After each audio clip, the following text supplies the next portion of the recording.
Okay, so, as a philosopher, you're always thinking about these big questions, right? Like, what is existence? How do we know anything? Is there some kind of divine out there? Well, today, we are really diving deep into the world of Moses Maimonides. A really influential figure from the 12th and 13th centuries. Exactly. And his thought was like totally immersed in the Islamic philosophical tradition of that time. Okay. Now, you've given us a ton of material to work with here. Yeah, it's pretty extensive. So our mission, our big goal today is to try and unpack some of the most important philosophical ideas for you, especially how Maimonides connects with these key Islamic thinkers. And I think it's worth pointing out just how wide-ranging Maimonides' interests and writings really were. He really was a polymath in the truest sense. I mean, you look at his work, and it covers physics and Jewish law, Oh, yeah? theology, politics, psychology, Wow. biblical interpretation, philosophy, medicine, you name it. He probably wrote something insightful about it. So to really get the nuances of his philosophy, we need to kind of understand the world he was living in, right? That whole intellectual scene. Absolutely. I mean, you can't just read Maimonides in a vacuum. Right. To grasp the complexity and the depth of his thought, we need to immerse ourselves in that 12th, 13th century Islamic context. Recognize the influence of Greek philosophical traditions and Islamic traditions really prevalent in his time. Okay, so as a philosopher yourself, ideas don't just sort of pop up out of nowhere, right? Definitely not. They build on what came before. So to understand Maimonides, we can't just read him in isolation. We need to see him as part of this much larger conversation that's been going on for centuries. Precisely.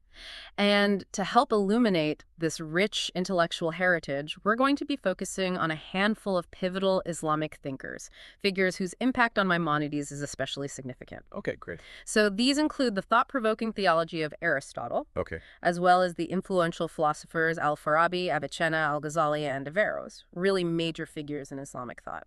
These are giants, really, who had a huge influence on the course of Western philosophy. Now, while other thinkers obviously played a role, focusing on these five should give us a really clear picture of some of those major intellectual through lines connecting them to Maimonides. Exactly. It's about tracing those lines of influence, seeing how ideas get shared and transformed as they move across time and cultures. It's fascinating, really. So how can we make this exploration, this dive into these interconnected ideas, sort of tangible and really relevant? Well, a good way to do that is to look at specific examples, concrete cases where we can see these connections in action. So we'll be examining really instructive passages, key examples from Maimonides' masterpiece, The Guide of the Perplexed, and then we'll juxtapose those examples with parallel ideas, similar concepts, or sometimes even contrasting viewpoints that we find in the writings of these prominent Islamic thinkers. So side-by-side comparisons to really bring out those connections and those differences. Exactly. This kind of comparative approach, I think, is the best way to highlight how deeply interconnected these philosophical traditions really are. It's not just about Maimonides, it's about a whole web of thinkers engaging with each other across time and space. That's a really great approach. I'm excited to get into the specifics. Now, you mentioned Shlomo Pine's Translator's Introduction to the Guide, a pretty significant work, right? But as a philosopher, I know that interpretation is always an ongoing process, always evolving. Yeah. So Pines gave us a great starting point, but it's not the final word on Maimonides, is it? Of course not. Pine's An Introduction is an invaluable resource for anyone trying to really grapple with Maimonides. He meticulously traces those Greek and Islamic sources that were so influential for Maimonides' thinking. However, you're right, scholarship doesn't stand still. It's constantly evolving. Exactly. And over the years, there's been this growing consensus among scholars that the influence of certain figures, notably Averroes and Al-Ghazali, on Maimonides might have been more direct and even more substantial than Pines initially proposed. So it's a more complex picture than we might have initially thought. It seems like the more we learn, the more we realize how intricate these connections really are. Exactly. And the timing of these influences, when exactly Maimonides encountered these different thinkers, is a really key point of scholarly debate. It's like a puzzle, trying to piece together all these different fragments. Exactly. And this is where the detective work really starts, isn't it? Especially with Maimonides, because he wasn't always so explicit about who he was engaging with. Right. You're absolutely right. Maimonides was this incredibly well-read scholar, deeply steeped in the philosophical discussions of his time, but he rarely cited his sources directly. He was more subtle than that. It's like he expected his readers to be familiar with the works of all these other philosophers and to pick up on those subtle references and allusions. Yes, and that presents a real challenge for us as interpreters because we have to be extra attentive to these unspoken dialogues that are happening beneath the surface of the text. It could be agreement, a subtle critique, a reinterpretation of all sorts of possibilities. It makes it really challenging, but also very rewarding, I think, to try and unpack all of those layers of meaning. Now, as a philosopher, you're also interested in the bigger picture. And it seems like Neoplatonic ideas, these concepts of emanation where reality flows from this single divine source and this idea of the radical transcendence of God, they're both really central to Maimonides' thought. Absolutely. And these concepts were also very prominent in the Islamic intellectual world that he was part of.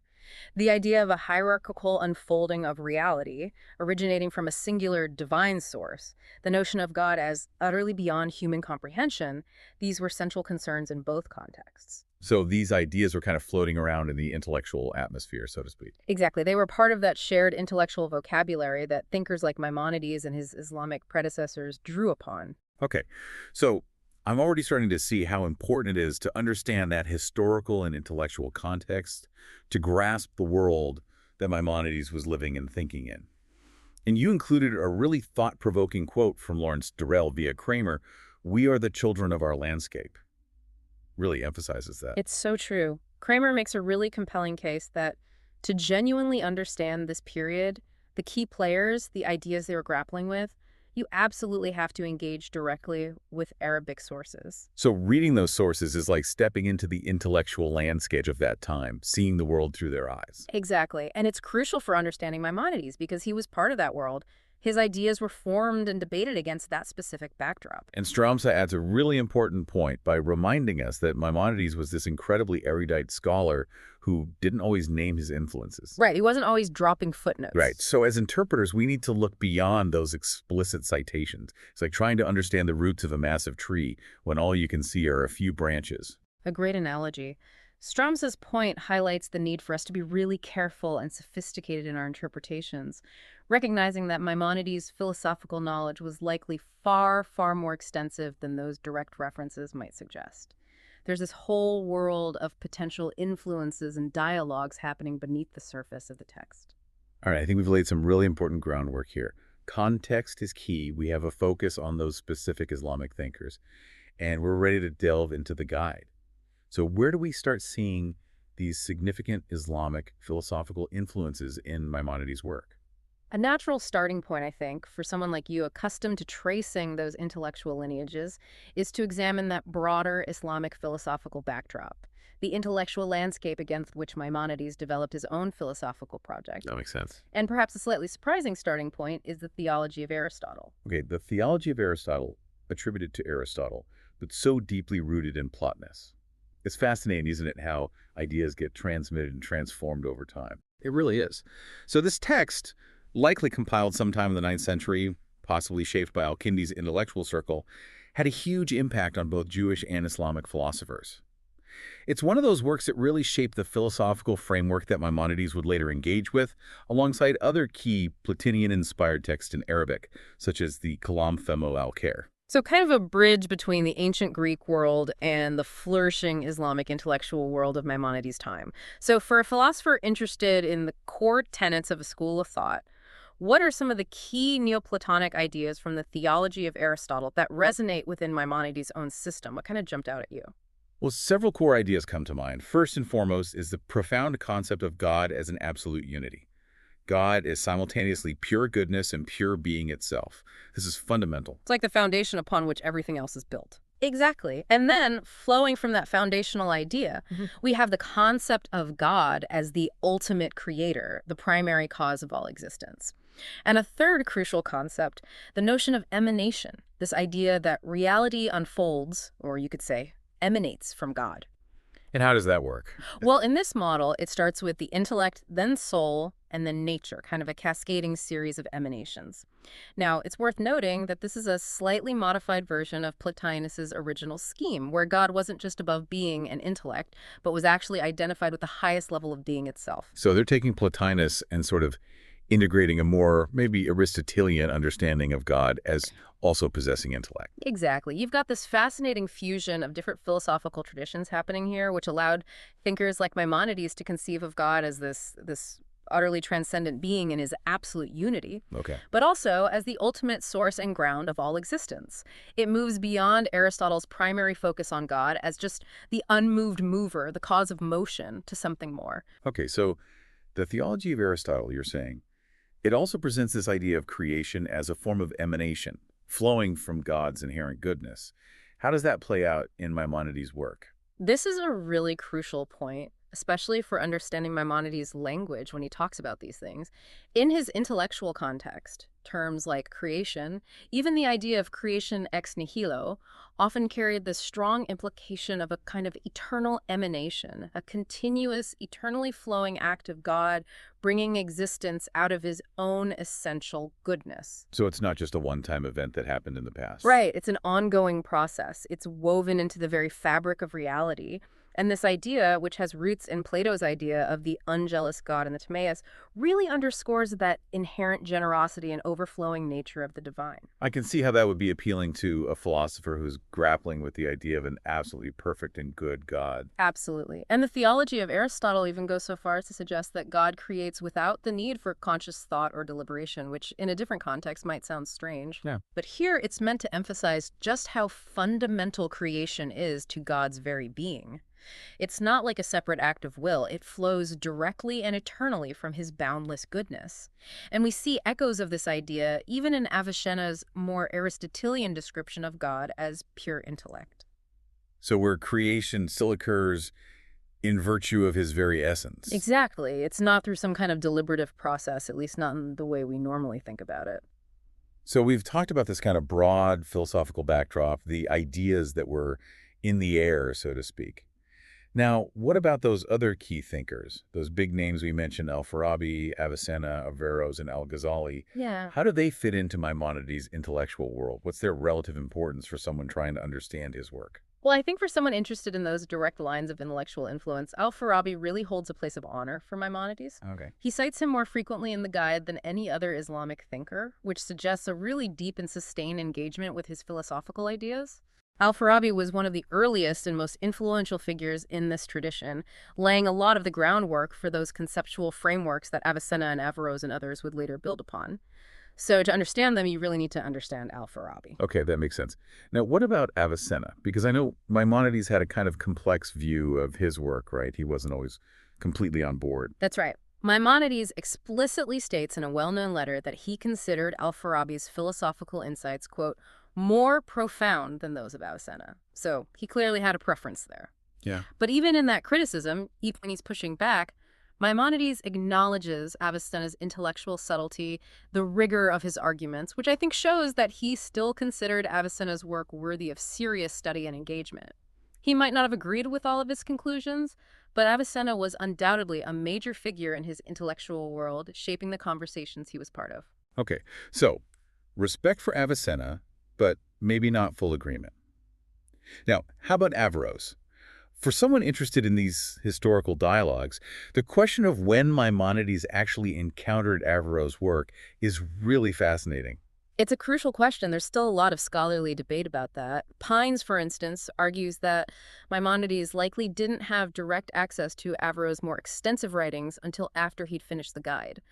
But other scholars, like Harvey or Straume, point to some pretty intriguing resonances of Averroes' ideas within the guide. So maybe some indirect influence or even the possibility that Maimonides encountered some of Averroes' earlier works. Exactly. And Straume goes even further, suggesting that the guide can be read, at least in part, as a direct response to Averroes' emerging philosophical project. So even if we can't definitively pin down the exact nature and timing of their interaction, it's clear that Averroes is a figure whose relationship to Maimonides' thought needs careful consideration. They're clearly in conversation with each other in some way. Okay, so the relationship between Maimonides and Averroes is still something of a mystery. but definitely worth exploring further. Now, lastly, Al-Ghazali. As a philosopher, I'm obviously familiar with his critiques of philosophical inquiry, his concerns about the potential dangers of reason and when it's divorced from faith. Of course, he was a major figure in that debate. And while Pines thought that Maimonides probably knew about Al-Ghazali's ideas just through the general intellectual climate, other scholars have pointed to some more specific parallels between their works, both in terms of language and in the way they approach certain philosophical issues. So maybe more than just a general awareness of his ideas. Exactly. Some scholars see Ghazali's fingerprints, so to speak, in Maimonides' discussions of creation, Oh, or in his use of certain evocative images. Some even suggest that the very title of the Guide of the Perplexed itself might be a nod to Ghazali, who described God as the guide of the perplexed. And Strumza points out that Al-Ghazali had a massive influence on the Almohads, the ruling dynasty under whose authority Maimonides lived and worked. So even if Maimonides didn't directly engage with Ghazali's texts, his ideas might have been circulating indirectly through the broader cultural and political context. It's a complex web of influences. so Al-Ghazali, another key figure in this intellectual puzzle. Okay, we've done a really good job of laying out the intellectual landscape here. Those key players, those big ideas that are floating around. Now let's dive into some specifics. We said we'd start with God's nature, right? Where do we see that Islamic influence most clearly in Maimonides' understanding of God? Well, one of the most prominent areas of influence, a key concept for any philosopher interested in metaphysics, is in that understanding of God's absolute simplicity and radical unity. Drawing heavily from the Islamic Neoplatonic tradition, Maimonides conceives of God as the purest, the most unlimited being imaginable. So unified, so utterly one, that he completely transcends any kind of internal multiplicity or composition. This is an idea that's central to the theology of Aristotle, to those other Platonian texts we mentioned, like the Kalam fi Ma'd al-Khair, where God is described as pure being or being only. And it was also a significant concept in the theological systems of the Almohads and the Mutazilites. So right there in the heart of the intellectual world that Maimonides was part of. Exactly. It was a key idea that he inherited and then developed in his own unique way.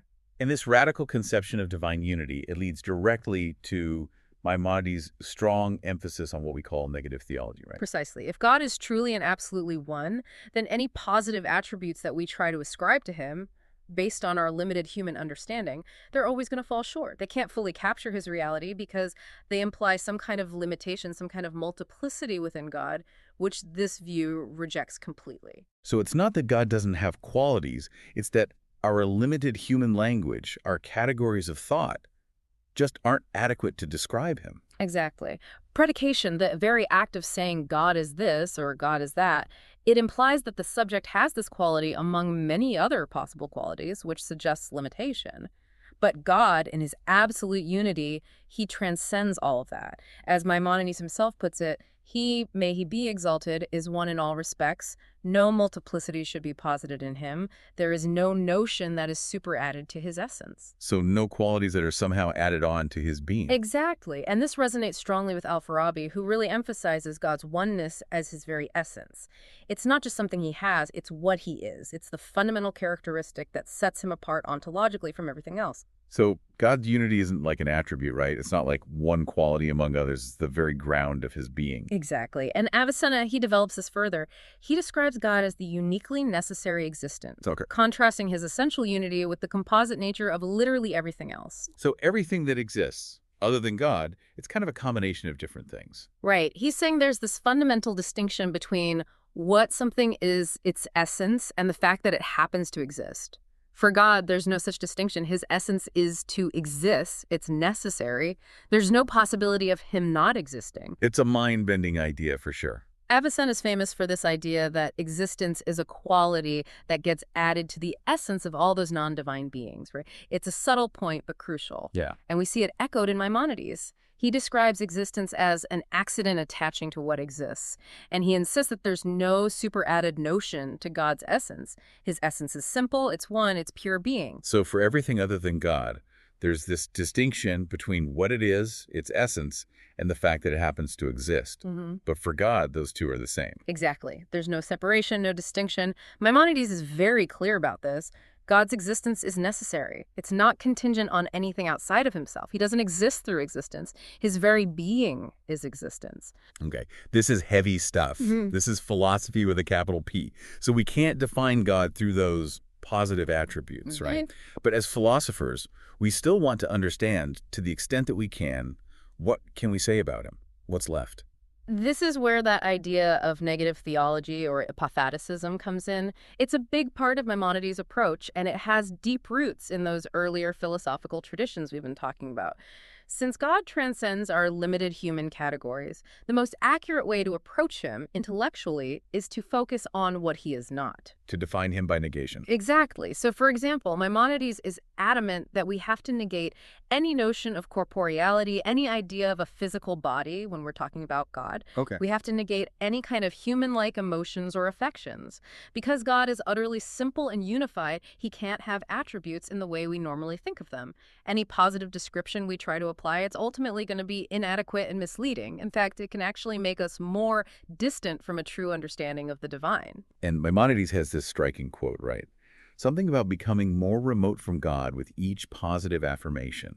Yes, he says, know that when you make an affirmation ascribing another thing to him, you become more remote from him in two respects. One of them is that everything you affirm is a perfection only with reference to us, and the other is that he does not possess a thing other than his essence. Okay, so two problems. First, those qualities that we see as perfections, they're only perfections from our limited human perspective. They don't necessarily apply to God. Right. And second, attributing those separate qualities to God, it implies this multiplicity, this kind of composition within his being, which is fundamentally at odds with the idea of his absolute unity. Exactly. It's like trying to fit the ocean into a teacup. It just doesn't work.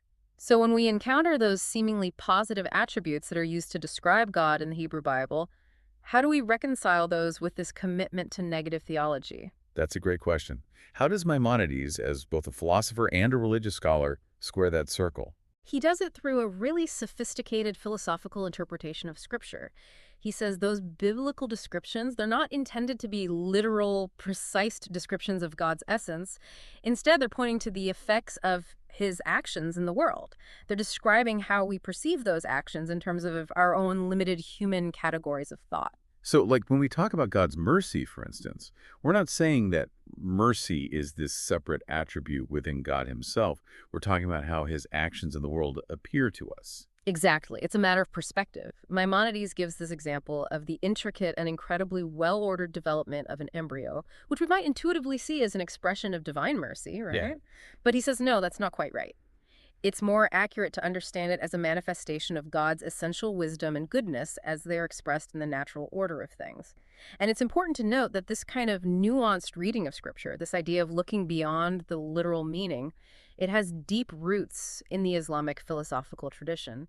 It wasn't something Maimonides invented out of whole cloth. So it's a sophisticated way of reading those traditional religious texts through a philosophical lens. Precisely, and it allows him to hold on to those core theological ideas about God's absolute unity and transcendence while still affirming the truth and the value of Scripture. It's a really remarkable intellectual balancing act. It is. So we've talked about negative theology. Now this leads us to another fascinating aspect of Maimonides' thought, one that also has a strong connection to Islamic philosophy: the concept of God as intellect. Right. So how does this seemingly Aristotelian idea fit within this broader Neoplatonic framework we've been talking about? It's a good question because it does seem like we're shifting gears a bit here, moving from this very abstract, almost mystical conception of God to something more concrete, more defined. But Maimonides, like many of his Islamic predecessors, manages to synthesize these different strands of thought in a really remarkable way. He describes God as this absolutely pure and indivisible unity, while at the same time affirming that God is a perfect, fully actualized intellect. So both transcendent and possessing this quality of intellect. Right, and this is where the contrast with our own human intellect comes in. Our intellect is limited. It's characterized by potentiality. We don't possess complete knowledge. We're always striving to learn and understand more. God's intellect, on the other hand, it's perfect. Yeah. It's complete. It's always in a state of full and total self-knowledge. So from Maimonides, God's act of knowing, it's not something he does from time to time. It is his very essence. It's who he is.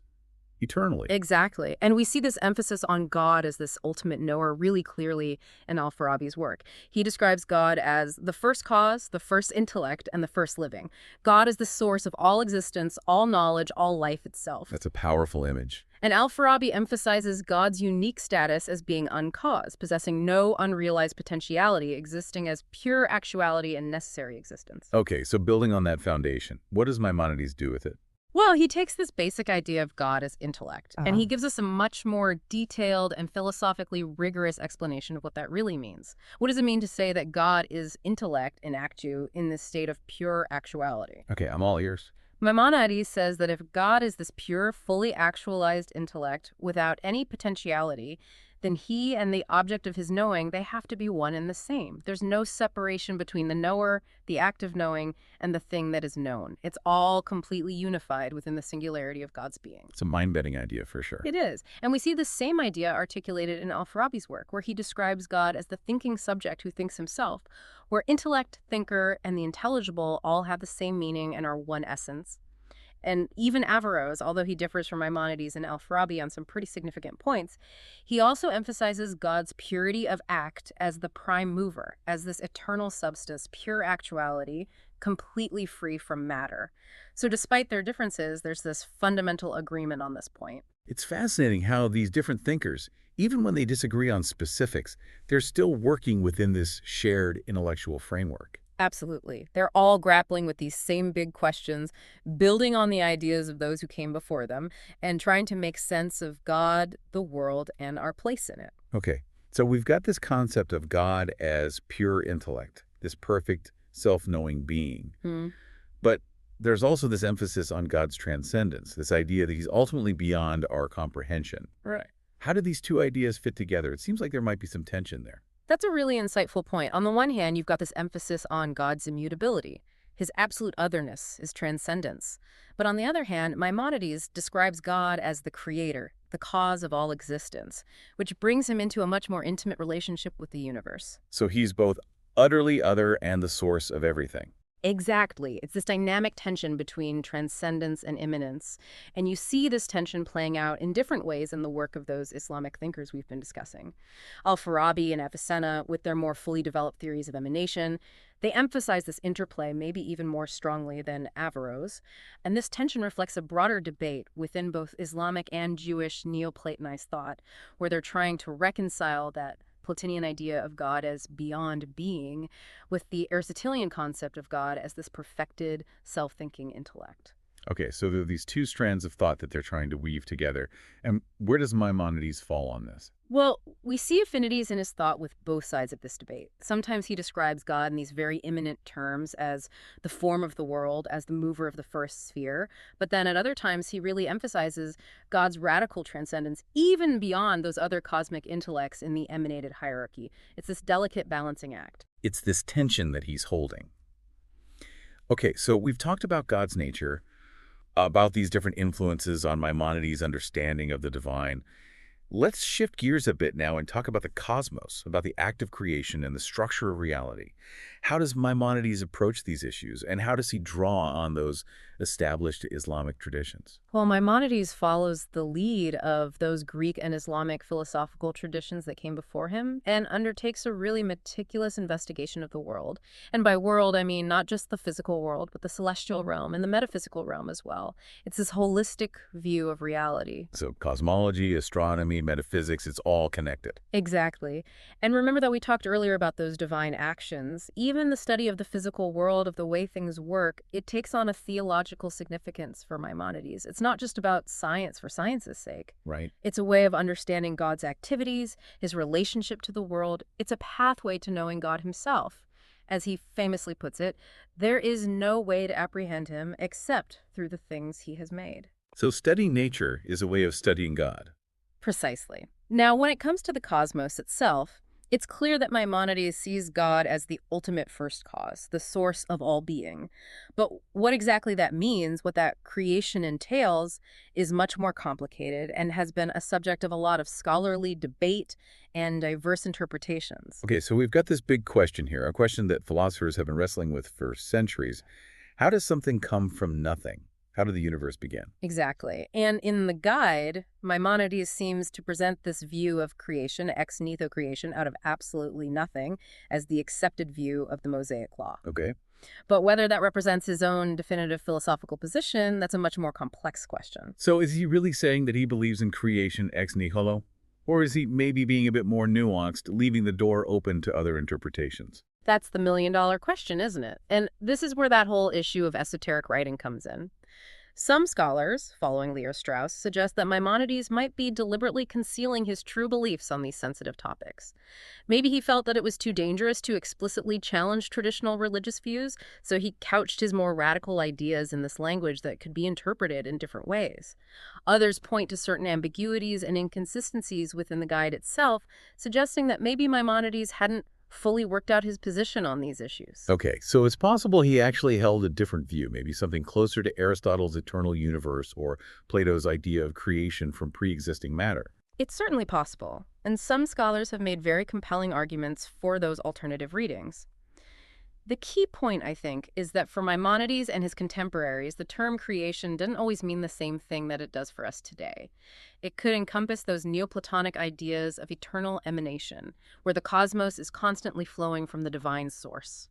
Or even a kind of modified Aristotelian eternity, where God is still recognized as the ultimate ground of being, but the universe itself has no temporal beginning. So the word creation back then had this kind of broader range of meanings. It's not always about a specific point in time when everything began. Exactly, and Ma.